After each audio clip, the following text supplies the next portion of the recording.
Manas Televizyonu'ndan sizleri saygıyla selamlıyoruz değerli izleyicilerimiz. Kırgızistan Türkiye Manas Üniversitesi'nde önemli bir kongre devam ediyor. Bilim ve Teknoloji Kongresi. Atatürk Üniversitesi ile işbirliği halinde yapıyoruz bu kongreyi. Çok önemli bir konuğumuz var bugün. Kongre konuğumuzdu, çağrılı konuşmacıydı. Profesör Doktor Önder Metin, Koç Üniversitesi öğretim üyesi. O kadar ilginç şeyler anlattı ki, o kadar heyecanlandırdı ki bize dedik ki Kırgız halkımızla mutlaka buluşturmalıyız değerli hocamızı ve stüdyomuza davet ettik. Çok teşekkür ediyoruz kendisine. Geldi, zaman ayırdı bize. Hoş geldiniz hocam. Hoş bulduk. Davetiniz için ben teşekkür ederim. Atayurt'ta bu kadar değerli bir bilim insanımızı ağırlamak ne kadar gurur verici. Benim için de aynı şekilde çok büyük bir mutluluk. Teşekkür ediyorum davetiniz için. Hocam neler anlattınız siz bugün? Ne kadar heyecanlandırdınız bizi. Nano konulara değindiniz ama kocaman sonuçlardan söz ettiniz. Hepimiz gerçekten heyecanla izledik sizi. Dedik ki bugün de konu olarak nano malzemeler ve sürdürülebilir gelecek. Evet.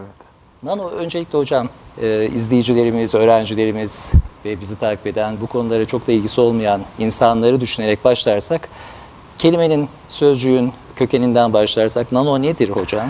Ve önemi nedir? Neden bu kadar dilimizde nanoteknolojiler? Nano aslında Yunan kökenli bir kelime ve cüce anlamına geliyor. Cüce bodur. Ve matematiksel karşılığı ise 10 üzeri eksi 9 metre. Yani mikro ölçekten çok daha küçük, bizim gözle görülemeyecek kadar küçük malzemelerden bahsediyoruz. Bir gerçek örnek verecek olursak, bir saç telinin milyarda biri. O kadar küçük malzemelerden bahsediyoruz. Peki neden bu kadar önemli nano malzemeler? Çünkü biz şu an makro ve mikro dünyada yaşıyoruz. Gözle görebilen, yani gözümüzün görebildiği dünya makro ve mikro dünya. Biz makro ve mikro dünyayı makro ve mikro malzemelerle oluşturuyoruz ve bunların belirli özellikleri var. Ama biz nano boyuta indiğimizde, gözle görülemeyen, çıplak gözle görülemeyen boyuta indiğimizde artık yepyeni özellikler ortaya çıkıyor malzemelerde. Makro ve mikro malzemelerde karşılaşmadığımız çok eşsiz, farklı özellikler ortaya çıkıyor ve bunu her alanda uygulama fırsatımız oluyor. İşte bu da nanoteknoloji terimini ortaya çıkartıyor. Kozmos belgeseli vardı ya hocam, hani çok küçük dünyalardan işte evrene doğru çıkıyordu. Geri gelirsek o evrenden çok küçük dünyalara indiğimizde aslında kocaman dünyalar var oralarda da, görünmeyen yerlerde de, öyle değil mi? Kesinlikle. Aslında bu olay çok yeni değil. Yani nanoteknoloji terimi 1959 yılında Nobel Fizik Ödüllü Profesör Feynman'ın ortaya attığı bir cümleyle ortaya çıkıyor. Profesör Feynman aslında nanoteknolojinin de başlangıcını, fitilini ateşleyen kişi olarak ortaya sunuluyor. Kendisi Amerika'da bir üniversitede yaptığı konuşmada şu an diyor makro dünyada yaşıyoruz. Makro malzemelerle, o zaman mikro bile yok, çalışıyoruz. Ama diyor daha diyor küçük boyutlara indiğimizde yeni bir dünya inşa edebiliriz. Yani makro boyuttan aşağı doğru indiğimizde malzemelerin özellikleri nasıl değişiyorsa geliştireceğimiz teknolojiler de bir o kadar değişecek ve değişiyor. Bu değişime de hepimiz ayak uydurmak zorundayız. Hocam onlardan mutlaka örneklerle de söz ederiz. Çünkü hayatımızın içinde de nanoteknolojinin getirdiği pek çok, eminim ki, yenilik vardır. Onları da birlikte yaşıyoruzdur ama öncelikle sevgili Şerzat'a söz verelim müsaadenizle, Kırgız Türkçesiyle bu anlattıklarınızı özetlesin. Tamam. Утмандуу ушуба күнүңүздөр менен урматтуу биздин телеканалыбыздын көрөрмандары, сиздер менен биргеликте бүгүн өзгөчө кызыктуу тематиканын аркалында сөз кылганы турабыз. Бүгүн сиздер менен биргеликте нано материалдары жана алардын өзгөчөлүктөрү, биздин жашообузда эмне кереги бар, дагы ушуну алкагында сиздер менен сөз кылабыз. Жана бүгүнкү биздин студиябыздын мейманы Түркиядагы белгилүү университеттердин, жогорку окуу жайлардын бири болгон Koç университетинин мугалими Önder Metin бүгүн биздин студиябызда. Жана агайыбыз алгач Кыргызстанга келгенде жана бизди тосуп алгандыгына, жана бизге убактысын бөлүп келгендиги үчүн ыраазычылыгыбызды билдирүү менен сапарыбызды алгылантабыз. Жана ушул нанотехнология деген эмне, бул эмне дегенде ошол агайыбыз сөзүндө айтып жатпайбы? Нано дейт, бул грек тилинен которгондо эрегежел деген нерсени түшүндүрөт дейт. Демек бул баардык нерсенин кичинекей экен. Буну мындай математикалык жактан көп нерселер менен салыштырып айтып өттүм. Акылымда калганы болсо, кадимки эле биздин бир тал чачыбыз бар го, ошондон дагы кичинекей болгон бөлүкчөлөр тууралуу айтып өттүм. Алгач дейт, бул биз негизи макро дүйнөдө, микро дүйнөдө жашайбыз дейт. Андан ошол биздин жашообузга кааласак каалабасак дагы аралашпаны менен таанышып, аны изилдөөгө мажбурбуз дейт. Биринчи жолу нано деген сөздү 1959-жылы Нобель сыйлыгын алган бир физик Феймен деген алгач биринчи жолу айтып өткөн экен. Ал мынтип айткан экен: биз азыркы учурда макро дүйнөдө жашайбыз. Ал эми жаңы дүйнөнү ошол микро менен жаңы дүйнөнү курсак болот деп айткан экен. Негизи эле ушуреки нано технология биздин жашообузга кирип, албетте өзүнүн ордун алып жатат деп биз кааласак каалабасак дагы технологиянын замандын өзгөрүшү менен булардын баардыгы биздин жашообузга кирет дейт. Аларды окуп билүү, таануу бул биздин милдетибиз деп айтып өттү агайыбыз сөз сөзүндө. Сиздер болсо тема берүүсүн көрүп жатасыздар. Сапарыбызды алып атабыз. Çok rahmet. Kıymetli hocam, bir başka popüler terimde nanodan söz ettikten sonra sürdürülebilirlik. Nano ile sürdürülebilirliği nasıl örtüştürüyoruz? Ne vaat ediyor nano sürdürülebilirlik açısından? Evet, şu an dünyamızın karşı karşıya olduğu en büyük sorun çevresel problemler. Ve bunlardan en önemlisi de çevre kirliliği, atmosferde yarattığımız karbondioksit emisyonları ve diğer zararlı gazlar ve buna bağlı olan küresel ısınma.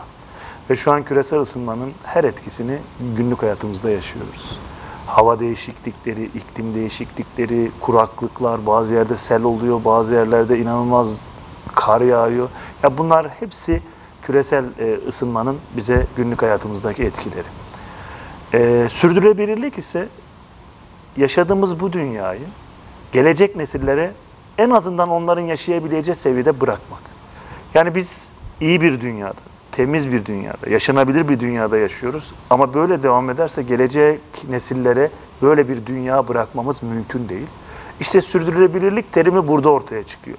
Sürdürülebilirlik, yaşadığımız, yaşanabilir, temiz bu dünyayı gelecek nesillere bırakmak felsefesi.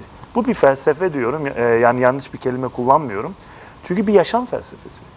Yani evimizden tutun, diğer günlük hayatımızdaki bütün aktivitelerimizde bu sürdürülebilirlik terimini hayatımızın içine sokmalıyız ki gelecek nesillere iyi bir, yaşanabilir bir dünya bırakalım.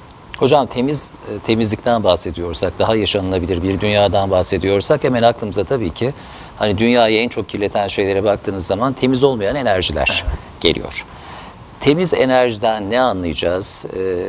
Her ülkenin temiz enerjiye sahip olma şansı var mıdır? Mesela belki doğal olarak enerjiye dönüştürebileceğimiz neler var? Bunlardan söz etmek istiyorum sizinle. Çok güzel bir konu. Aslında küresel ısınmanın nedeni bu. Küresel ısınma dediğimiz şey aslında güneş dünyamızı mutlaka ısıtmak zorunda. Bu bizim için olmazsa olmaz bir şey. Dünyamızı ısıtmazsa biz var olamayız.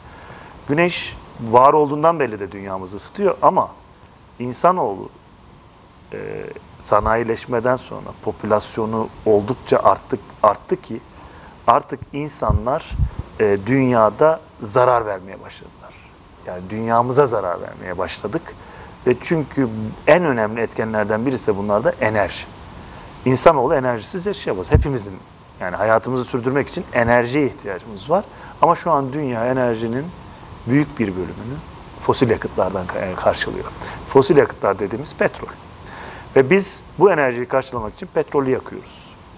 Yakınca da havaya, başta karbondioksit olmak üzere zararlı gazları yayıyoruz, salıveriyoruz. Bu gazlar havada birikiyor, atmosferde birikiyor ve güneş ışığı geliyor, yeryüzüne çarpıp geri dönmesi lazım atmosferden. Ama bu gazlar bu ışığın geri dünyaya yansımasına neden oluyorlar. Biz buna sera etkisi diyoruz. Aynı bitkileri serada nasıl büyütüyorsak kışın güneş gelir, içeriği ısıtır ama camdan geri çıkamaz. Evet. Ortamda bir sera etkisi yaratır. Şu an dünyamız bir sera gibi. Seranın camları gazlar, zararlı gazlar. Bu gazları üreten bizler.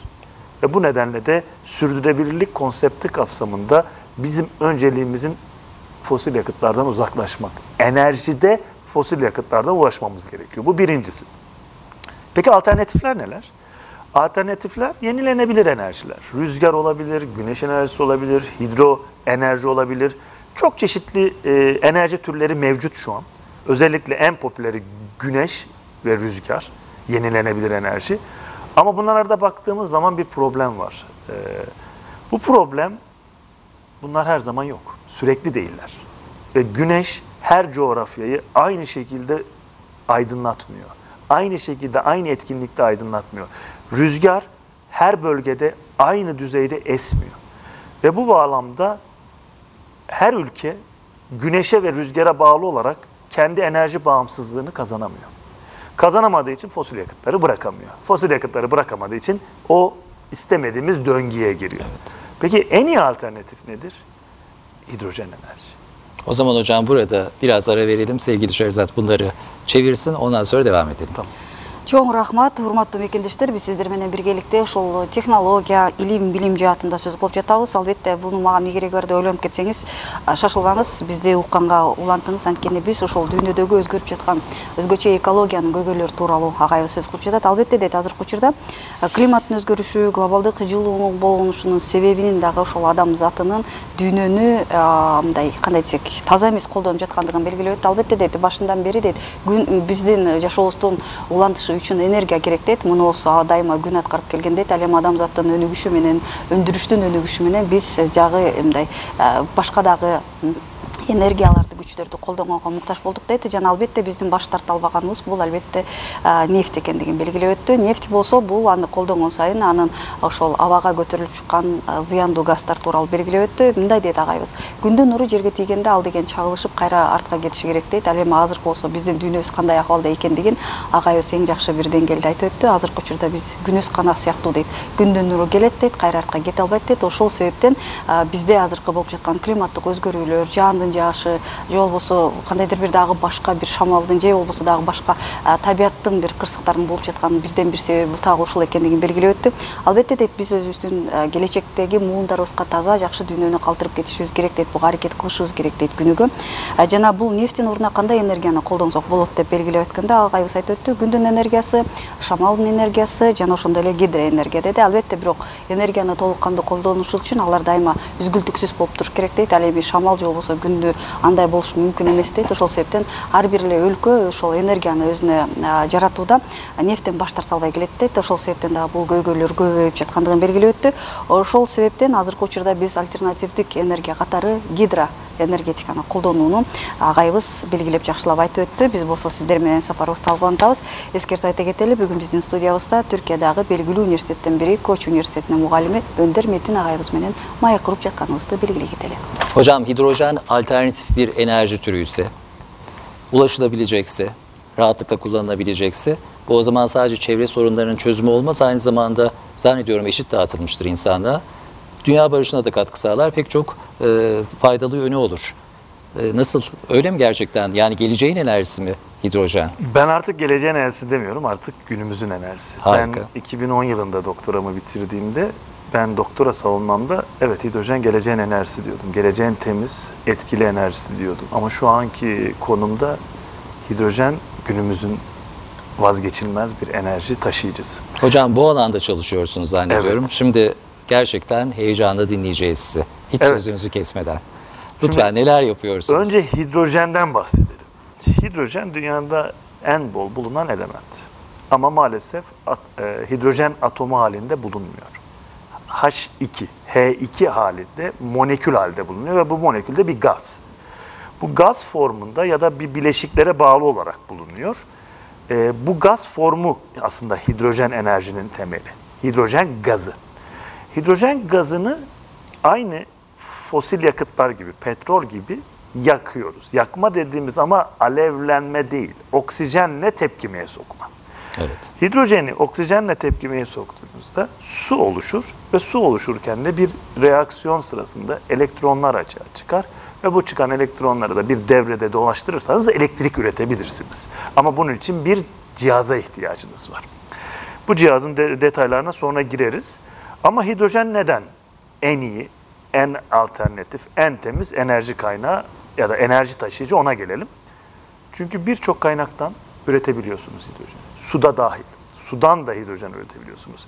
İçme suyundan ve şu anki teknolojide deniz suyundan da hidrojen üretebiliyorsunuz. Zaten dünyanın büyük çoğunluğu Deniz. sudan kaynaklanıyor. Evet. Evet. Ve bunu her coğrafyada yapabiliyorsunuz. Bir coğrafi engeliniz de yok. Her ülke teknolojisini kurduktan sonra çeşitli kaynaklardan hidrojeni üretebilir. Ve bu bağlamda dediğinizde çok haklısınız. Hidrojen sadece temiz bir enerji taşıyıcı olarak kalmıyor. Aynı zamanda ülkelerin enerjiye ulaşmasında bir özgürlük tanıyor ülkelere. Bu da ülkenin ekonomisine, ülkeler arası ilişkilere ve enerjiye bağlı problemlerin, ülkeler arası problemlerin çözümüne de çok büyük katkı yapıyor. Hani hocam Birleşmiş Milletler falan hep açıklar ya, geleceğin savaşları su yüzünden çıkacak. Şöyle olacak, böyle olacak. En büyük savaş nedeni de zannediyorum çözüm bulunamazsa enerji olacak. Ama siz çözüm bulunduğunu söylüyorsunuz artık. Peki sorun ne hidrojen konusunda? Ben demiyorum. Dünya bunu söylüyor. Hatta şu an halihazırda hidrojen enerjisinin kullanıldığını da söyleyebilirim. Çok güzel. Gelişmiş ülkelerde. Gelişmekte olan ülkeler de buna yatırım yapması gerekiyor. Ve bu yatırımı da sadece halihazırda gelişmiş bilime değil, kendileri de bilimi geliştirmesi gerekiyor. Mesela Türkiye olarak, Türkiye'de bizler yaklaşık 15 yıldır hidrojen enerji üzerine çalışmalar yapıyoruz. Çok güzel. Bir nebze de olsa hidrojen enerjisi ve teknolojilerinin ülkemizde gelişmesi için bir ön ayak olduk, katkı sağladık. Ve şu an Türkiye bu konuda iyi bir konumda. Kendi hidrojen enerjisini üretebilecek, hidrojeni alıp elektriğe dönüşebilecek yakıt pili dediğimiz cihazları üretebilecek, sudan hidrojen üretebilen elektrolizör dediğimiz cihazları üretebilecek her türlü altyapıya hem bilimsel hem de teknolojik altyapıya sahibiz. Ve bunun içinde ben mutluluk duyuyorum. Çünkü en azından böyle bir konuda ülkem bilimine katkıda bulunduğum için, dünya bilimine katkıda bulunduğum için çok büyük mutluluk duyuyorum. Var olun hocam, ne kadar güzel. Gerçekten çok güzel müjdeler ve çok güzel haberler bunlar. Ama hala bir sorun var. Evet, nedir hocam sorun? Hidrojen enerjide öyle güllük gülistanlık bir enerji taşıyıcı değil. Hocam bütün enerjilerde, bu alternatif enerjilerde ve insanlığa da fayda sağlayacak enerjilerde hep dönüp dolaştığımızda işte madense çıkarılması daha maliyeti, çıkarılma maliyeti daha pahalı faydasından deniyor. Ya da işte bir şekilde ulaşılamıyor, kullanılamıyor. Buradaki sorun nedir? Buradaki sorun depolama. Depolama. Hidrojen bir gaz. Gaz olduğu ve için. bilinen en hafif gaz. En hafif dediğimiz yoğunluğu en düşük. Yoğunluğu en düşük gaz olduğu için onu bir yerde depolamak, hapsetmek hiç de kolay değil. Lütfen çözüm bulduk deyin. Bulduk ama teknolojik olarak ve fiyat olarak hala gelişime ihtiyaç var. Ama çözüm bulundu. Bunu katı fazla depolamamız lazım. Yani hidrojeni gaz fazında bir tank içinde depolayabilirsiniz. Ama o tankın çok kalın çelik çeperleri olması lazım. LPG'leri, araçları düşünün. LPG'li araçları. Onların bile depoları çok kalın bir sacdan yapılıyor. Kalın çelikten yapılıyor. Hidrojen onu tutmanız mümkün değil. Hidrojen oradan kaçacaktır. Çok özel tanklar üretmeniz lazım. Basınca dayanıklı ya da hidrojeni sıvılaştırmanız lazım. O zaman da eksi 250 derecede soğutmanız lazım. Eksi 250 derecede soğuttuğunuzda da attığınız taş, ürküttüğünüz kurbağaya değmiyor. Evet. Alacağınız enerji yarısı zaten gidiyor. Anladım hocam. O yüzden katı fazla depolamak lazım. Katı fazla depolama ne demektir? Hidrojeni bir katı bileşikte depolamak, tutmak. Yani kimyasal depolama gerekiyor. Biz de bu konuda çalışma yapıyoruz. Hidrojeni kimyasal bileşikte depoluyoruz. Katı fazla ya da sıvı fazla. Bu bileşikten istediğimiz zaman, ihtiyacımız olduğu zaman hidrojen gazını üretiyoruz. Hemen yakıt pilinde kullanıyoruz. Yakıt pili dediğimiz hidrojeni oksijenle birleştirip su üretip elektrik üreten sistem. Elektriği de üretip kullanıyoruz. Ama gerekmediğinde o katı fazla ve sıvı fazla kalıyor. Aynı benzin gibi. Arabada güzel. kullandığımız benzin gibi. Arabamızın deposunda durduğu sürece benzini kullanmıyoruz. Uçmuyor da. Evet. Evet. Biz de hidrojeni katı fazla depoladığımız zaman ya suda çözüyoruz ya da kendisi sıvı olan bileşiklerde kullanıyoruz. İstediğimizde hidrojen gazını üretiyoruz. Yakıt pilinde kullanıp elektrik üretiyoruz. Aslında bu çözüm bulundu. Çok güzel. Burada tekrar bir nokta koyalım. Şehrazat Hanım not defteri doldu hocam. Hemen bir Kırgız Türkçesine çevirsin, devam Бүттүр edelim. койдуңуз агай, чоң рахмат, керектүү жерден койдуңуз. Урматтуу мекендештер, биз сиздер менен биргеликте маегибизди талкуулантабыз. Агайыбыз менен сүйлөшүп жатып, ушул гидроэнергетика тууралуу сүйлөштүк. Жана бул чын эле биз агайыбыздар менен сүйлөшүп жатканда, ушул энергетика проблемасын көйгөйүн чечтик деп атталганда, мен кантип чечилди, таза суу менен болчу, кийинки согуш ушу таза суу үчүн болот турган атпайбы деп ойлонуп жатсам, бул гидроженден ушул энергияны топтош үчүн таза суу эмес, деңиздин суусунда колдонсо боло тургандыгын эскертип айта кетели. Бул ошол эгерде жакшы бир ниетте колдонууну жана анын технологиясы эгерде биз өзүбүз жасап ала турган болсок, ар бир өлкөлөрдө дагы бул энергиянын көз карандысыз калбай тургандыгын белгилеп өттү. Албетте бул жаатында илимий жаатта изилдөөлөр көп болуш керек экендигин белгиледи. Түркия мамлекети 15 жылдан бери дагы ушунун үстүндө иштеп келе жаткандыгын жана көптөгөн жакшы жетишкендигин да белгилеп өттү. Азыркы учурда ушул гидроженди колдонгон мамлекеттер барбы десек, өнүккөн мамлекеттер колдонуп, ал эми өнүгүүдө болуп жаткан мамлекеттер дагы буга аракет кылышы керек экендигин белгилеп өттү. Бирок белгилүү болгондой, ошол таза энергияны колдонуу, жосу аны табуу бул албетте көбүрөөк кымбатыраак экендигин дагы биздин Бүлөнт агайыбыз белгилеп өткөндө, албетте деди, ал да туура деди. Бирок ошол эле жаатында бул жаатындагы ошол каржылык жаатын кандайча баасын арзандатса болот, бул жаатында да иштер белгиленип жаткандыгын белгилеп өттү. Албетте гидроженди сактоо бул өзгөчө чоң көйгөй экендигин белгилеп өттү. Бул жерде дейт, аны биз газ катары чогултуп аны сакташыбыз керек дейт. Бирок аны атайын техниканын жардамы менен жасалган кампаларды сактабасак, аларды дагы мындай кармап туруу мүмкүн эмес экен да. Аны ошол себептен азыркы учурда жакшы изилдөө иштери белгиленип жүргүзүлүп жаткандыгын, жана бул гидроэнергетиканын ошол химиялык жол менен сактоо жаатында иштер жүргүзүлүп жаткандыгын жана алдыда бизди кубандыруучу жакшы жаңылыктар менен бөлүшө тургандыгын да белгилеп өттү. Жана айта кетет үчүн нерсе, Түркия бул жаатта 15 жылдан бери эмгектенип келе жаткандыгын, жана бул жаатта дагы биз менен ошол өзүнүн тажрыйбасы менен илимий жаатынан дагы бөлүшүүгө дайым экендигин кошумчалап белгилеп өттү биздин бүгүнкү мейманыбыз. Hocam, hidrojen bol miktarda bulunan bir enerji kaynağı. Depolama konusunda da bir şeyler yapılıyor. Atık olarak da su çıkarıyor. Çevreye de zarar vermiyor. Ne zaman yaygın olarak kullanılacak? Şu an gelişmiş ülkeler hidrojeni enerji taşıyıcı olarak kullanıyor. Özellikle de bu Rusya-Ukrayna savaşından sonra Avrupa çok büyük yatırım yaptı hidrojene. Aslında 2035'lerden sonra geçmeyi düşünüyordu ama bu öne çekti planını. 2030'a kadar hidrojen enerjiyi büyük oranda Avrupa ülkeleri kullanmak istiyor. Amerika'da bu konuda çok büyük yatırım var. Ama Amerika petrol rezervleri çok fazla olduğu için ve bu da konuda problem yaşamadığı için şu an halihazırda gelişmiş teknolojisini ürün olarak sunmuyor. Gelecekte ama bunu sunacak. Ülkemizde de halihazırda gelişmiş teknolojiler var. Özellikle üretim konusunda ve araçlara uygulama konusunda. Japonya'da var. Yani şunu söyleyeyim, gelişmiş ülkelerde bu teknoloji halihazırda var. Bazı ülkeler kullanıyor, bazı ülkeler gelecek için saklıyor. Özellikle fosil yakıt rezervleri olmayan ülkeler kullanıyor. Fosil yakıt rezervleri olan ülkeler bunu saklıyor. Hocam, bu bir problem değil mi? Çünkü mesela hep duyuyoruz, yani petrol 2050'ye kadar aslında yetecek dünya üstünde diyorlar. Pek çok şey var. O zaman işte petrol hala var, kullanmaya devam ediyor insanlar. Belki çok daha fazla yetecektir, bilemiyoruz. Ya da işte kanser diyorlar ki aslında çoktan çözüm bulundu. 60'larda bir hanımefendi, bir bilim insanı bunun çözümünü buldu ama o kadar büyük bir sektör ki bu. Milyar dolarlık sektör, belki milyonlarca insan bu sektörde çalışıyor, onun için yok ettiler sonuçları falan diyorlar. Böyle komplo teorileri de üretiliyor. Bunlar gerçek payı olan şeyler mi, ya da ne zaman, zamanı geldikçe mi, belli bir aşamadan sonra mı bunlar kullanıma sunuluyor? Ben ikinci söylediğiniz konuda bir yorum yapamam çünkü benim alanım değil, ama gelişmiş bir teknolojinin saklanması ya da yok edilmesi insanlığa yararlıysa ben çok gerçekçi bulmuyorum. Evet. Ve şu an kanser üzerine hakikaten nanoteknoloji uygulamaları çok fazla.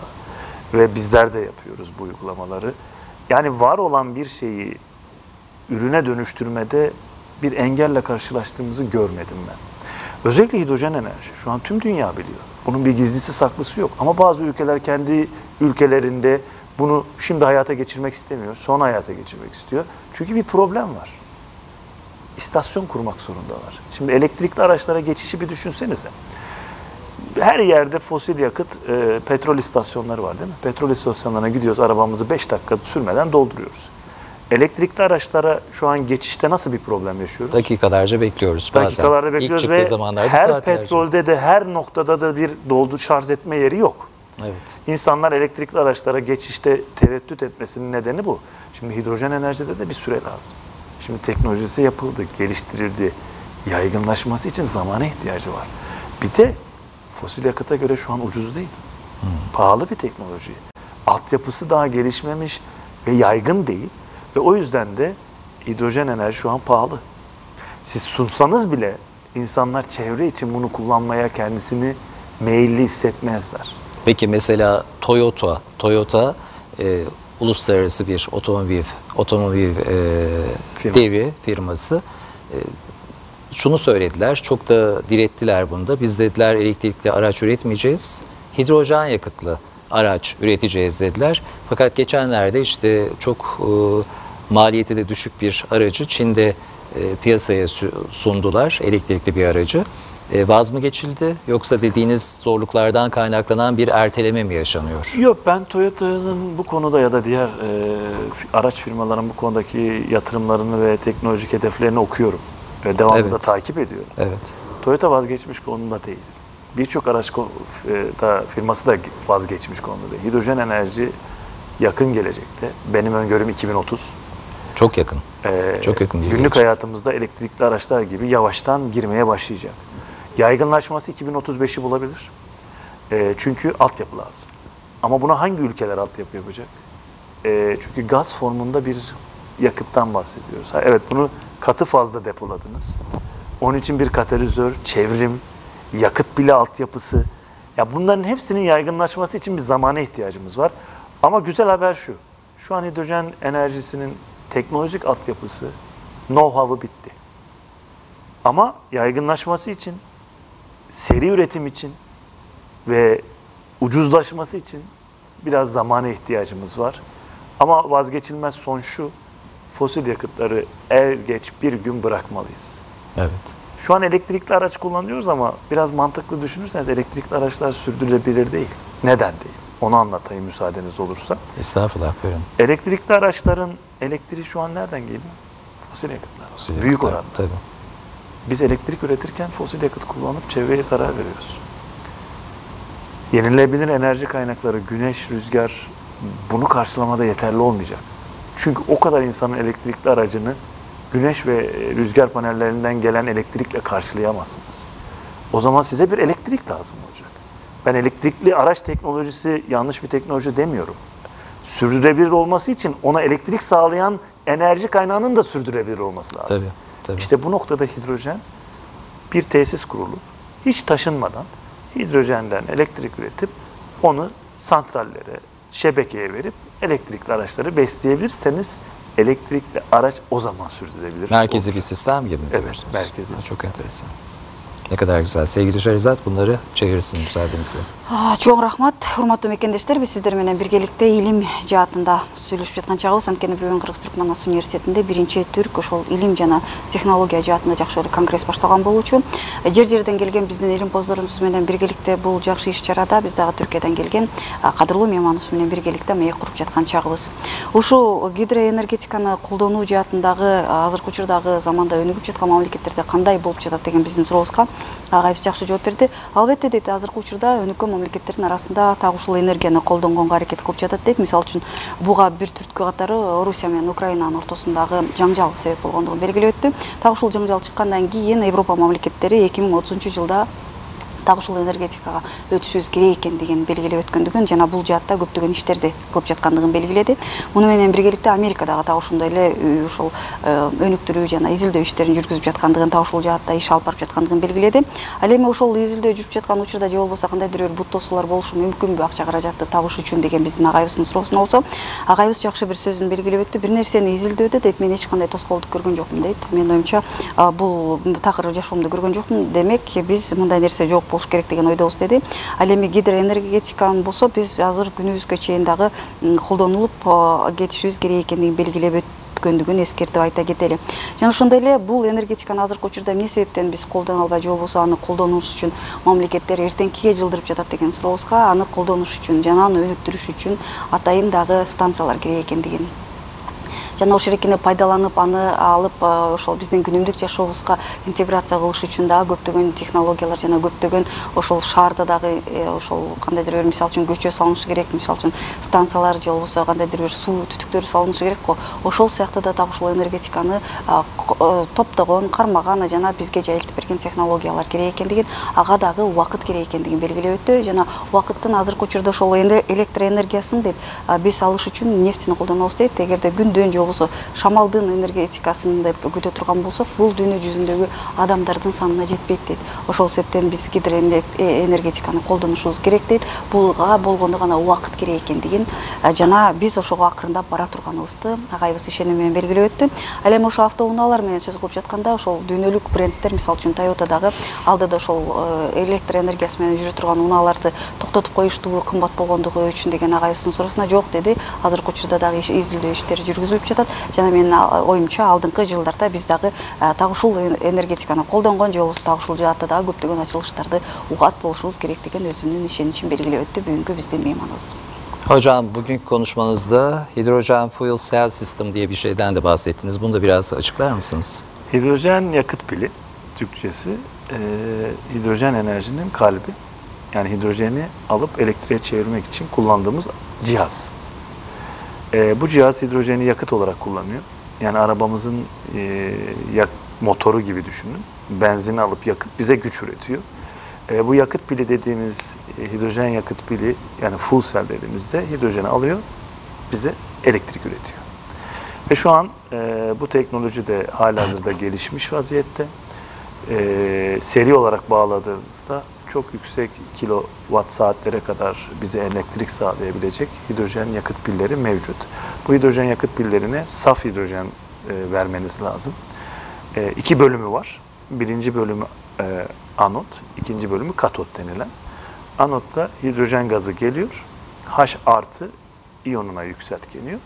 Katotta da havadan gelen oksijen indirgenip O eksi 2'ye dönüşüyor. H artı ile O eksi 2 birleşip su oluşuyor. Ve bu reaksiyon gerçekleşirken de elektronlar açığa çıkıyor.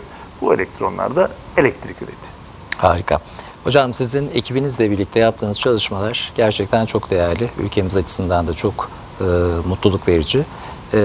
Onlardan biraz söz eder misiniz? Patentleriniz var. Bunlardan da söz edelim lütfen. Şimdi bizim araştırma grubu olarak yoğunlaştığımız konu, uzmanlık alanımız nano malzemeler. Nano'nun ne olduğundan bahsettik zaten. Yani gözle görülmeyen malzemelerin sentezini geliştirdiğimiz ıslak kimya metotlarıyla sentezliyoruz, hazırlıyoruz. Bu malzemeleri alıp farklı uygulamalarda katalizör olarak kullanıyoruz. Katalizör nedir? Tanımlamam lazım dinleyiciler için. Katalizör aslında bir kimyasal, yani terim anlamı hızlandırıcı. Evet. Kimyasal tepkimelere eklendiği zaman oraya tepkimeleri hızlandıran, verimini arttıran malzemeler. Ama kendileri o kimyasal tepkimelerin içine girmiyor. Sadece hızlandırıp verimlerini artırıyor. Biz de kimyasal dönüşümlerin, kimyasal tepkimelerin daha hızlı, daha verimli olması için, daha etkili olması için nano boyutta katalizörler geliştiriyoruz. Uzmanlık alanımız bu. Peki bu hangi alanlarda? Bir, hidrojen enerji, bahsettiğimiz gibi. Hidrojenin depolanması, üretilmesi, yakıt pilleri, burada hep katalizör gerekli. Biz buraya katalizör nano boyutta hazırlıyoruz. İkinci alan, sürdürülebilir yeşil kimya. Yeşil kimya, biliyorsunuz kimya çok reaksiyonun olduğu, toksik kimyasalların kullanıldığı bir alan. Ve bu alanı biz minimum toksisite, çevreye minimum zararla nasıl yapabiliriz? Kimyasal dönüşümleri, bunun için de yine katalizör lazım. Biz klasik, bilinen, endüstride kullanılan kimyasal süreçleri daha yeşil, daha çevreci hale getirmeye çalışıyoruz nano katalizörlerle. Üçüncü alanda biyoteknoloji. Biyoteknolojide son zamanlarda tıpçı ortaklarımızla birlikte kanser tedavisinde nano malzemelerin kullanımına yönelttik. Ve tıp fakültesinden öğretim üyesi arkadaşlarımızla gelip bize kendi karşılaştıkları sorunu bahsediyorlar. İşte özellikle kanserde. Biz de o spesifik kansere yönelik nano malzemeyi dizayn ediyoruz, tasarlıyoruz ve sentezleyip uygulamalarını tıp fakültesi öğretim üyeleriyle birlikte gerçekleştiriyoruz. Disiplinler arası çalışmanın faydaları. Kesinlikle. Çünkü bir kimyager olarak benim tıp biliminin dinamiklerine hakim olmam, özellikle o spesifik alana hakim olmam mümkün değil. Bir tıp bilimcisinin de bizim sentezlediğimiz malzemeyi sentezleyip karakterize etmesi mümkün değil. İşte bir elin nesi var, iki elin sesi var olayıyla iki bilim ya da daha fazla bilim bir araya gelip interdisipliner bir anlayışla güzel bir bilim ortaya çıkarıyoruz. Ne kadar güzel. Hemen Şerizat bunları da müjdelesin hocam. Чоң рахмат, урматтуу биздин замандаштарыбыз, биздин агайыбыз өзүнүн ошол изилдөө жаатында да көптөгөн иштерди, жана өзүнүн изилдөө атайын бир тобу менен иш алып барып, жана патенттерди алып жаткандыгы тууралуу да белгилеп өттү. Алардын бирөөсү ошол гидрожендейт, бул электрге айландырган технология деди. Жана бул ошол жерде ошол гидроженде кармап жүрүүчү батарейкаларды ойлоп табышкандыгын, жана иштеп чыгышкандыктарын, жана ал батарейкалар менен энергияны сааттар боюнча колдонууга мүмкүн экендигин белгилеп өттү. Ал эми бул энергия кандай пайда болот десек, биз ошол химия сабактарынан угуп калсаңыздар керек, анод жана катод менен бирге келгенде суу менен келип, анан энергия пайда болот. Ал энергияны болсо биз пайдаланабыз да, ошол жаатында иш алып бара тургандыктарын белгилеп өттү. Изилдөө тобубуз менен биргеликте азыркы учурда биз ошол нано материалдарынын үстүндө көбүрөөк иштейбиз деди. Мунун бири катар ошол катализаторлор экендигин белгилеп өттү. Катализаторлор болсо өзүңүздөр белгилүү болгондой химиялык реакциялардын ылдам жүрүшү үчүн жардам берүүчү сырттан бир зат экендигин белгилеп өттү. Бул ошол ылдам жүрүүчү ошол затты биз дагы андан дагы ылдамдатыш үчүн колдонулган нерселердин үстүндө иштеп жаткандыгын белгиледи. Жана муну менен биргеликте ошол жашыл химия дегенде мен аябай таң калдым. Анткени химия менен жашыл сөзү бир жерге турушу өтө кыйын болсо керек. Анткени химия жаатында биз канчалык ошол токсикалык заттардын мындай чыга тургандыгын баарыбыз жакшы билебиз. Ал эми бул жаатында болсо биз ошондагы зыяндуу нерселерди азыраак чыгарганга, минимумга түшүргөнгө аракет кылып, ошонун үстүндө иштеп жаткандыгын белгиледи. Муну менен биргеликте үчүнчү багыты бул биотехнология экенин белгилеп өттү. Албетте азыркы учурда замандын өнүгүшү менен дагы ошол илдеттерди дарылоодо дагы биз медицина адамдары менен биргеликте иш алып барып жатабыз деди. Жана азыркы учурда ошол рак илдеттеринин үстүндө иштелип жаткандыгын, жана кандайдыр бир кайсы рак болсо ошол экени дарылоодо медицина жаатында иш алып барган илимпоздорубуз менен биргеликте ошол дарылоонун ыкмаларында нанотехнологияларын колдонгонго аракет кылып жаткандыктары жаатында дагы ушул 3 багытта алгылыктуу иштерди алып барып жаткандыгын белгилеп өттү биздин бүгүнкү мейманыбыз. Hocam uzun seneler haberlerde özellikle teknolojiyle sağlığın bütünleştirildiği, birleştirildiği haberlerde hep şeyi duyduk. 2050'ye kadar dişinizi sıkın. 2050'ye kadar ölmezseniz ondan sonra ölmeniz de çok zor olacak. Hatta sistemler değişmek zorunda kalacak. Emeklilik sisteminden sağlık sistemlerine kadar pek çok şeyi değiştirmek zorunda kalacağız. Çünkü insan ömrü uzadıkça uzayacak deniyordu. Şimdi sağlıkla nanoteknolojiyi birleştirdiğimizde siz bugün dediniz ki akciğer kanseri %90 oranında çözüme ulaşacak ya da ulaştı. İşte mesela sizin bir yine çalışmanız varmış, göz kanserine ilişkin bir çalışmanız. Burada da çok büyük başarılardan söz ettiniz. Hatta patent aldınız ve ticari alanlar zannediyorum şu an o süreçler devam ediyor. Ve çok güzel bir şey söylediniz. Hepimiz alkışladık, ayakta alkışladık. Eğer dediniz bu işte süreç tamamlanırsa ben bunu tüm dünya çocuklarına armağan olarak vermek istiyorum. Bundan da bir ticari amacım yok dediniz. Sosyal fayda çalışması. Bunlardan da biraz söz edebilir miyiz lütfen? Evet, teşekkür ederim. Aslında bizim son yıllarda tıp fakültesi öğretim üyeleriyle birlikte ortaklaşa yaptığımız projelerle ortaya çıkan çalışmalar bunlar. İlki akciğer kanserinin tedavisine yönelik hayvan testlerini de içeren bir çalışmaydı. Bizim 2 boyutlu bir malzeme geliştirdik. Aslında 2 boyutlu malzeme demek, bir çarşaf düşünün. Uzunlamasına bir yapısı var ama çarşafın kenarı çok incedir değil mi? Biz onu atom kalınlığında yapıyoruz. Gözle görünmeyen. İncecik atom kalınlığında ya da birkaç atom kalınlığında yapıyoruz. İşte biz bunları 2 boyutlu malzeme diyoruz. Bu 2 boyutlu malzemeler ışıkla etkileşebiliyorlar.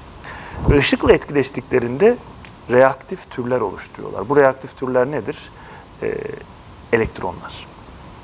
Ve arkada da boşluk bırakıyorlar. Çünkü elektron eksi yüklü, arkada da bu boşluk bırakıyorlar. İşte biz ürettikleri elektron ve boşlukları kullanıp bir reaksiyon gerçekleştirebiliyoruz. Nasıl bir reaksiyon? Ortamda bulunan oksijenleri reaktif oksijenlere, aktif oksijenlere çevirebiliyoruz. Şimdi biz oksijeni soluyoruz. Oksijenin hiçbir zararı yok. Çünkü O2. Ama ben bunu aktif hale getirdiğimde çok saldırgan bir oksijen oluyor. Ve bu reaktif oksijen türleriyle de kanser tedavisi yapılabiliyor. Foton, ışık, nano malzeme ve reaktif oksijen türlerini birleştirdiğinizde de fotodinamik terapi oluyor. Şu an tıp terimine geçmiş, tıpta yaygın kullanılan bir tedavi yöntemi, özellikle kanser terapisinde. Biz de buna yönelik bir nano malzeme geliştirdik. Adı grafitik karbonnitrür ve bizmuten. İkisi de 2 boyutlu malzeme, ışıkla etkileşiyor. Ve ikisi de akciğer kanserini büyük oranda etkiledi. Hayvan testleri de gösterildik. Bizmutende olayı bir tık öteye götürdük. Grafitik karbonnitrür görünür bölge ışığıyla aktive oluyordu. Bunun nasıl bir dezavantajı var? Aslında bu da iyi bir şey ama iç taraflardaki, organlardaki kansere bu malzemeyi ulaştırdığınız zaman dışarıdan bir etki yapamıyorsunuz. O organın açmak ve organa ışık vermek lazım. Ya da içeriye bir kamera sokup o kamerayla ışığı vermek lazım. Tabii ki çözüm bulunur. Karanlık sorunundan dolayı. Karanlıktan dolayı. Işık lazım çünkü. Görünür ışık lazım. Ve görünür ışık vücudumuzdan içeri girmez. Evet. Ama infrared ışık vücudumuza penetre edebilir. Hem de çok derinlere penetre edebilir. Ve ne kadar düşük bir yüksek dalga boyuna çıkarsanız o kadar penetrasyonu artar. Biz de dedik ki bunu acaba infrared ışığıyla, kızılötesi ışığıyla yapabilir miyiz? Ve buna yönelik başka bir malzeme geliştirdik. Evet, oldu. Ama aktivitesi bizim önceki malzemeden düşüktü. Ne yapabiliriz diye bir de manyetik alan koyduk işin içerisine. Hayvanları, tümörlü hayvanları bir manyetik alan içerisine yerleştirdik. Aynı MRI gibi düşünün. Manyetik rezonans görüntüleme. MRI cihazının içerisine koyup kızılötesi ışık verdik. O zaman %99 kanser hücresi ölümüne ulaştık. Çünkü bizim malzememiz hem ışıkla etkileşiyor hem manyetik alanla ışık etkileşimini arttırdığını bulduk. İşte patentle konu olan bu. Ve bunun da hayvan testleri bitti. Bunlar akciğer kanserine yönelikti. Ve ilginçtir, yurt dışıyla da bir etkileşim yapıp acaba bunlar işlem gördükten sonra vücutta nereden atılıyoru da araştırdık. Çünkü sonuçta bir ilaç. İlacı aldık, nereden atılıyor? Yani doğal yollardan, böbrekten, karaciğerden, hiç beyne gitmeden oradan atıldığını gözlemledik ve ortaya koyduk. Son dönemde sizin müjdeli haberini verdiğiniz, umarım süreç olumlu gider ve olumlu sonuçlanır. Çocuklarda çocukluk çağında çok sık gözlenen göz kanseri, retinoblastoma. Benim 2020 yılında bir göz rahatsızlığım olduğunda kendi üniversitemizin hastanesine gidip bir göz profesörüyle ilişki halinde sohbet etme şansım oldu. Ve benim de üniversitede öğretim üyesi olduğumu ve konuşma alanımı, çalışma alanımı da öğrenince hocam dedi biz dedi buna bir çözüm arıyoruz. Dünyada dedi bu hastalığın dedi yaygın kullanılan bir ilacı var ve bunu da hastalara yaptığımızda çok etkili olmuyor ve de yan etkileri oluyor. Ve çocuklar göz kaybına uğruyor.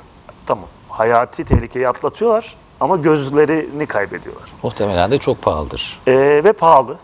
Ve tek bir ilaç olduğu için de kullanımı ve ulaşılması da kolay değil. Buna yönelik başka bir şey geliştirebilir miyiz? Siz nano malzeme geliştirebilir misiniz? Bize kimyasını anlattılar, olayı anlattılar. Biz de iki malzememizden gelen deneyimle dedik ki buna şöyle bir tasarım yapabiliriz. Tabii ki 3 yıl sürdü. Denemeler, en sonunda doğru malzemeyi bulduk. Ve yine kızılötesi, infraredle. Ama göz ulaşılabilir bir yer. Gözün içerisine malzemeyi koyduğunuzda istediğiniz ışığı tutabilirsiniz. Ama biz yine infrared istedik. Gözün o retina bölümüne nano malzemeyi enjekte ediyoruz. Onlar zaten göz doktorları bunu rahatlıkla yapabiliyor. Kızılötesi ışık veriyoruz. Ve kanser hücrelerinin %90 üzeri ölümünü gözlemledik. Hayvan deneyleri bitti. Hayvan deneylerinde de olumlu sonuçlar gözlemledik. Şu an tamamen hayvan deneylerinin hepsinin sonuçlarının da bir araya getirilerek patent başvurusu gerçekleştirildi. Ve artık ilaç süreci. İlaç süreci bizim dışımızda olduğumuz bir şey. Sağlık Bakanlığı'nda bu süreçler bazen 10 yıla kadar sürüyormuş, bazen 5 yılda bitiyormuş. Ama hayalimiz şu, bunu bir ilaç olarak insanlığa faydalı bir ilaç olarak sunmak, patentle koruma altına almak ama ticari bir kaygı gütmeden. Hocam muhteşem haberler bunlar. Ne güzel. Sevgili Şehrazat, bunları da hemen Kırgız Çok zor dinleyicilerimize konularda aktaralım. umarım iyi anlamışımdır. Урматтуу биздин мекендештерибиз, биз сиздер менен биргеликте дагы ушул нано материалдардын дагы ошо ден соолукту, саламаттыкты калыбына келтириш үчүн пайдалануу жааттарын айтып өттү. Агайыбыз ошол өз сөзүндө айтып жатып, мындай деп белгилеп өттү. Мисалы үчүн дейт, өпкөнүн рагын дагы дарылоо жаатында дагы өзгөчө жаңы ошол нано материалдарды ойлоп тапкандыгын белгилеп өттү. Биз дейт өзүбүздүн жогорку окуу жайыбызда медицина факультетинин илим боздору менен дагы биргеликте жакшы иштешебиз дейт. Анан ошол өпкөнүн рагын дарылоодо кантип колдонсок болот деген көп нерселерди ойлондук дейт. Жана агайыбыз жакшы түшүндүрүп берди. Кыскасы бир адамдардын ичине бир кандайдыр бир дарыны киргизгенден кийин ага бир нурду көргөзүш керек экен, бирок адамдын ичинен ал нурду өткөрүш мүмкүн эмес дейт. Муну биз кантип кылсак болот деп көптөгөн тажрыйбаларды өткөрдүк дейт. Акыры жанагы кадимки эле эмер чеккенде бир эме бар го, техника бар го, ошонун ичине жатасың, анан ал ичиңдин баардык аппараттарыңды көрөт. Ошол сыяктуу дейт, кишини ошондой ичине жатыргандан кийин нурду үстүнөн беребиз дейт. Анан бизге дейт ошол жүргүзүлгөн, ошол жаныбарлардын үстүнөн жүргүзүлгөн биздин тажрыйбабызда 90% ийгиликке жетиштик дейт. Бул өтө кубанычта болдук дейт. Жана муну менен биргеликте дагы агайыбыз 2020-жылы өзүнүн көзү ооруп калгандан кийин көз докторуна барып, анан ал жак менен сүйлөшкөндөн кийин дүйнөдө көп кездешүүчү өзгөчө кичинекей балдардын арасында бир оорун айтып өттү.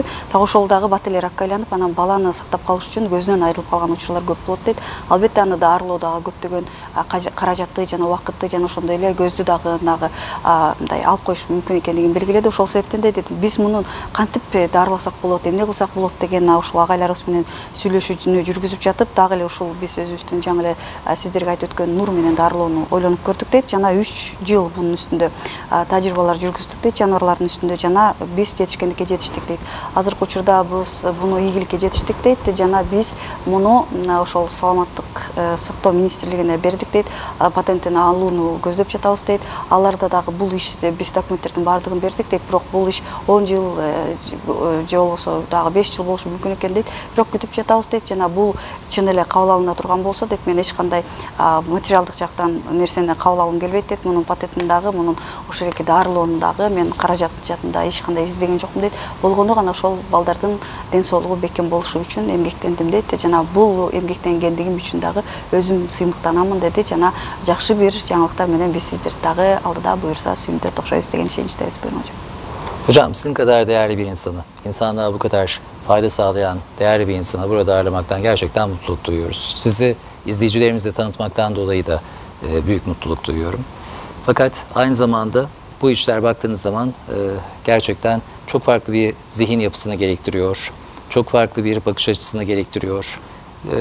Çok çalışmayı gerektiriyor. Aynı zamanda engin bir vizyonu gerektiriyor. Ama bunların da ötesinde yine maddi destek de gerektiriyor. Siz çalışmalarınızda ne tür destekler alıyorsunuz? Devletimiz bunlara destek sağlıyor mu?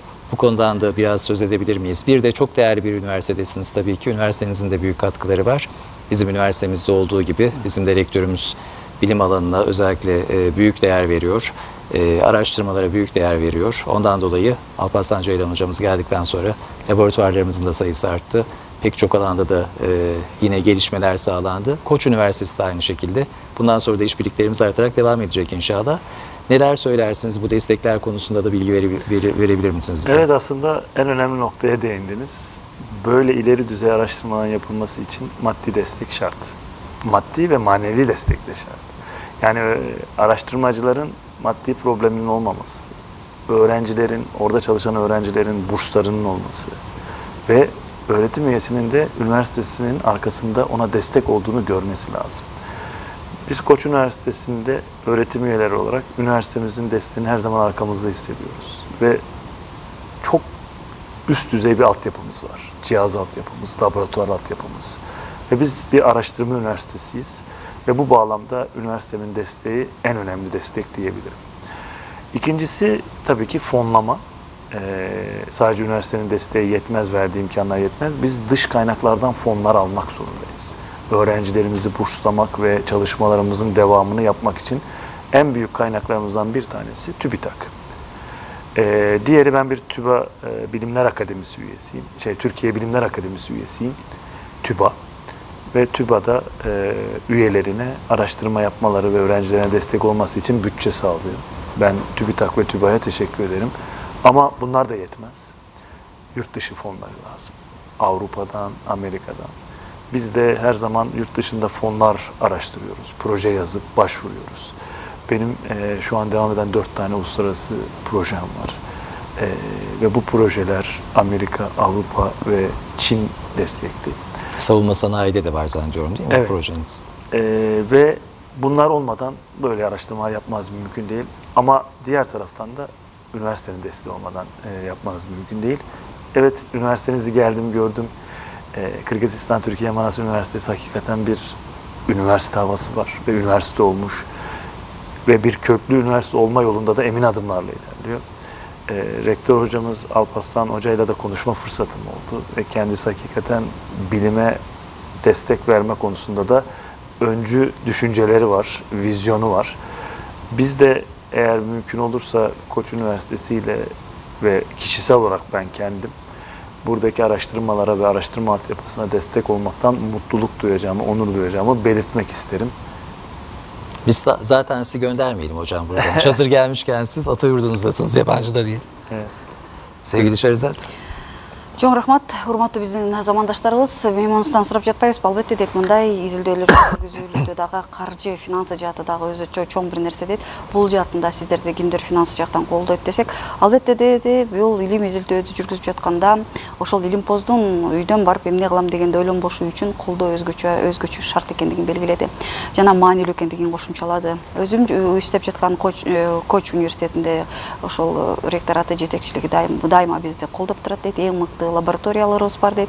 Муну менен биргеликте фонддор менен да иштешебиз деди. Жана ошондой эле ТÜБИТАК бизге дайыма жардамын, колдоосун көргөзүп келет деди. Агайыбыз ошол эле учурда Түркиядагы Илимдер Академиясында мүчөсү экен. Илимдер Академиясы дагы ушундай изилдөөлөргө өзүнүн колдоосун жүргүзүп турат экен. Бирок бул менен гана чектелип кала албайбыз дейт. Бул да жетпейт дейт. Анткени илим изилдөө чын эле каражатты көп талап кылган тармак экендигин белгилеп өттү. Жана ошол себептен эл аралык фонддорду дагы издеп, ошол Америка болобу, Европа мамлекеттери болобу, Кытайдан болобу фонддорду издеп, аларга атайын долбоорлорду жазып иштешебиз дейт. Азыркы учурда дагы ушул эл аралык фонддор менен бир канча долбоорлордун үстүндө иштеп жатканын белгиледи.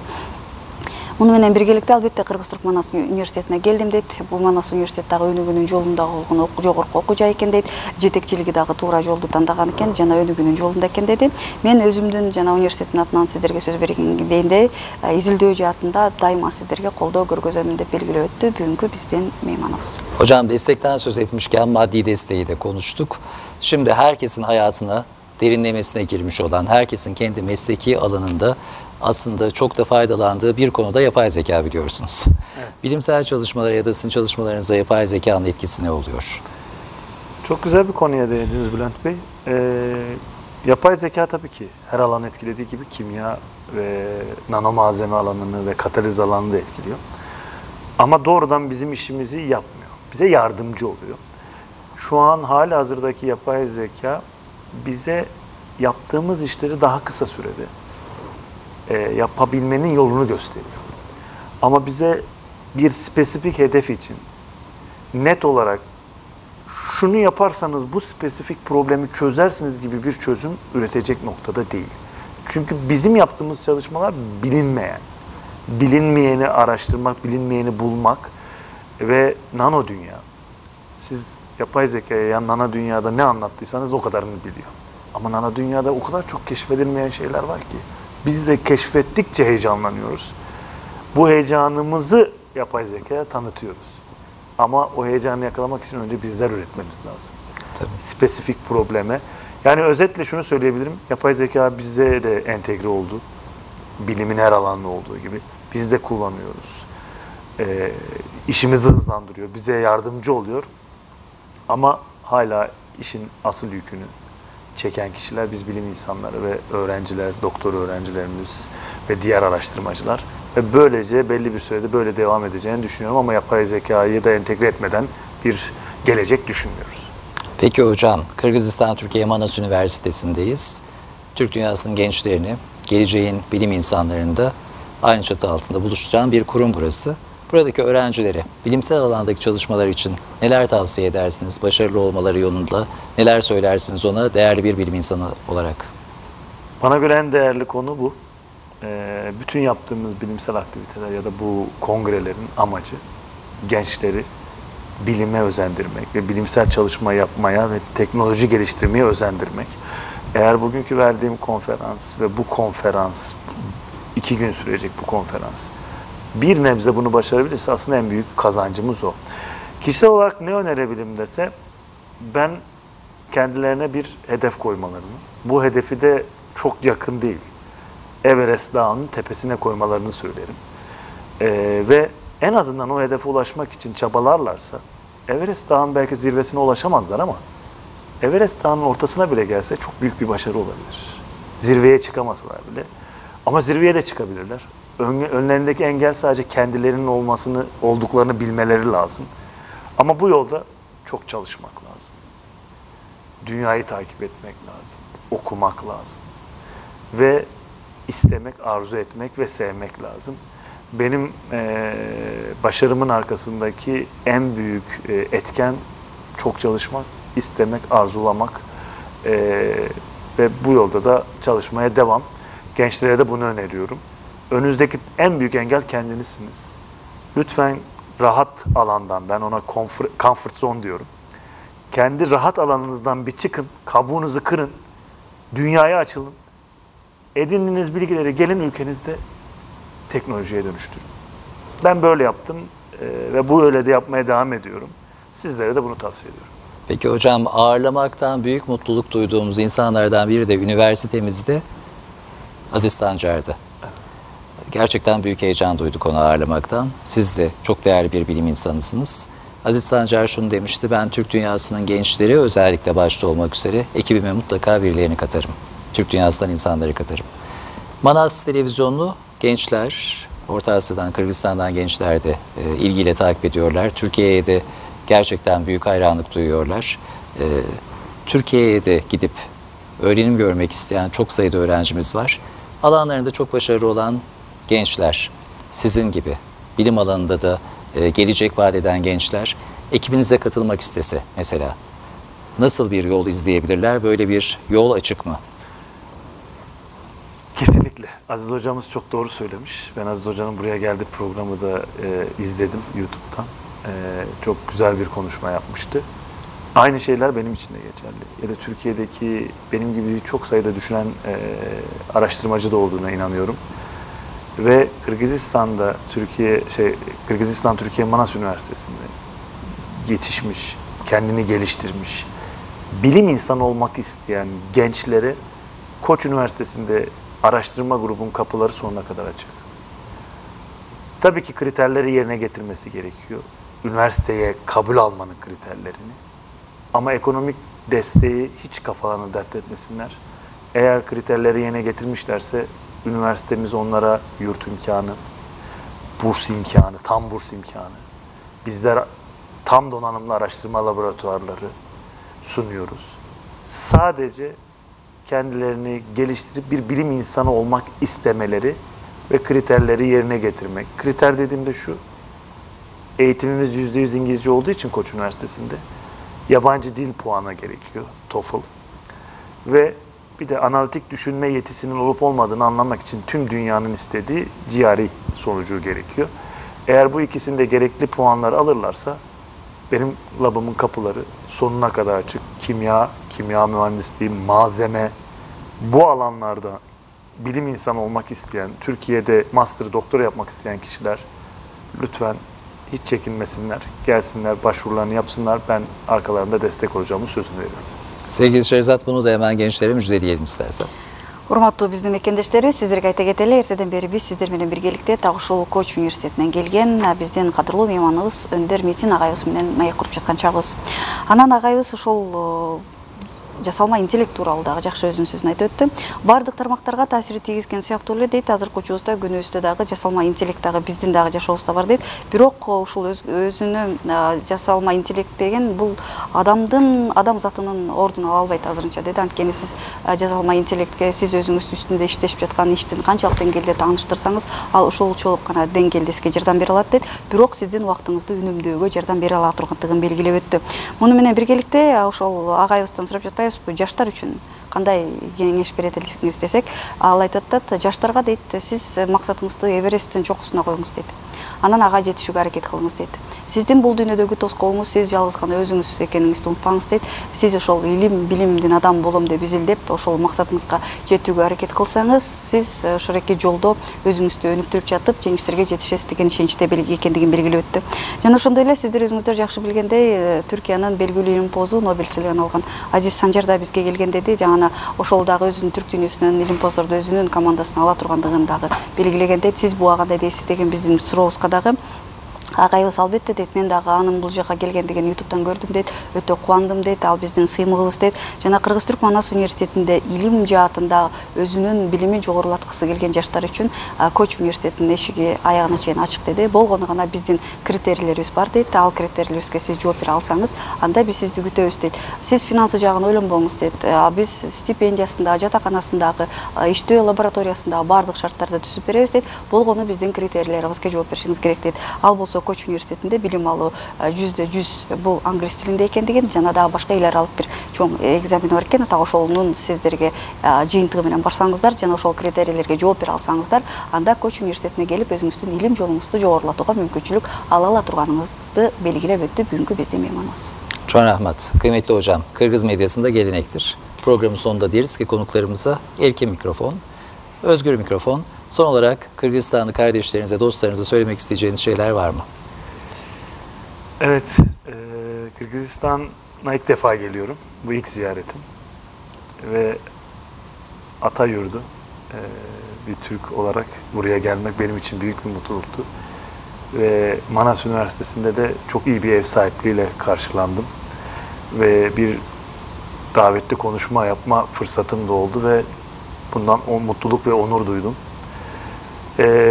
Siz gençlere tekrar söylüyorum, eğer analitik düşünceye sahipseniz ve bilimsel olarak ilerlemek, akademisyen olmak istiyorsanız, Türkiye'de Koç Üniversitesi'nde sizlere her zaman yer var. Sizleri destekleyecek bir araştırmacı olarak önce ben ve daha birçok araştırmacı da var. Sadece isteğim ve bu yolda ilerlemek için gerekli kriterleri sağlayın. Sizleri Türkiye'de eğitime, yüksek lisans doktora eğitimine bekliyoruz. Sevgili Şehzat. Албетте биздин дагы агайыбызга эркин микрофон берип атпайбызбы? Сурабай калган сөздөрүбүз бар болсо жооп берип калыңыз деп агайыбыз айтып атпайбы? Мен Кыргызстанга биринчи жолу келдим дейт. Биринчи жолу келдим, жана ошол Теңир тоонун этегине келип, кыргыз туугандарымды көргөн, бул жерде болуп, ошол бүгүнкү конгрессте сөз сүйлөө мен үчүн өтө чоң сыймык деди. Анан сөзүмдү жыйынтыктап жатып, мен ошол жаштарга айтарым дейт, аналитикалык ой жүгүртүүдөгү ээ болсоңуз, жана илим адамы болгуңуз келсе дейт, анда Түркияда өзүңүздүн билимиңизди жогорулатууга, жана биздин ошол талаптарыбызга критерийлерибизге жооп бере алсаңыз, анда биз сиздерди дайыма күтөбүз деди. Эшигибиз дайыма ачык экендигин белгилеп өттү бүгүнкү биздин мейманыбыз. Hocam stüdyomuza geldiniz, şeref verdiniz. Çok teşekkür ederiz. Sizi burada ağırlamaktan her zaman mutluluk duyacağız. Bize de program yaparsanız biz de o programları burada zevkle yayınlayacağız. Gerçekten bundan sonra da iletişim halinde olalım. Sizin gibi kanaat önderlerini, bilim insanlarına, gençlerin her zaman rehber olarak ihtiyacı var. İyi ki varsınız hocam. Çok teşekkür ederim misafir ettiğiniz için ve bu programda beni ağırladığınız için ben de çok büyük mutluluk ve onur duydum. Umarım gençlerimiz için faydalı olur. Tekrar teşekkür ediyorum. Çok teşekkür ederiz. Değerli izleyicilerimiz, Koç Üniversitesi öğretim üyesi Profesör Doktor Sayın Önder Metin'le nano malzemeler ve sürdürülebilir gelecek konusunu konuştuk. Gerçekten hocamızın çok değerli çalışmaları var. Bu çalışmalarla, hocamızla sizleri buluşturmaktan da büyük mutluluk duyduk. Bir başka tema programında görüşme dileğiyle, hoşça kalın. Урматтуу замандаштар, биз сиздер менен биргеликте бүгүн кадырлуу мейманыбыз ошол Түркиядан Коч университетинен келген Өндөр Метин агайыбыз менен маек курдук. Агайыбыздын биздин студиябызга келип маек куруп бергендиги үчүн ыраазычылыгыбызды билдиребиз. Ал эми урматтуу замандаштар, сиздерден менен кайрадан эфир толкундан көрүшүп болушкучакты, аман туруңуздар.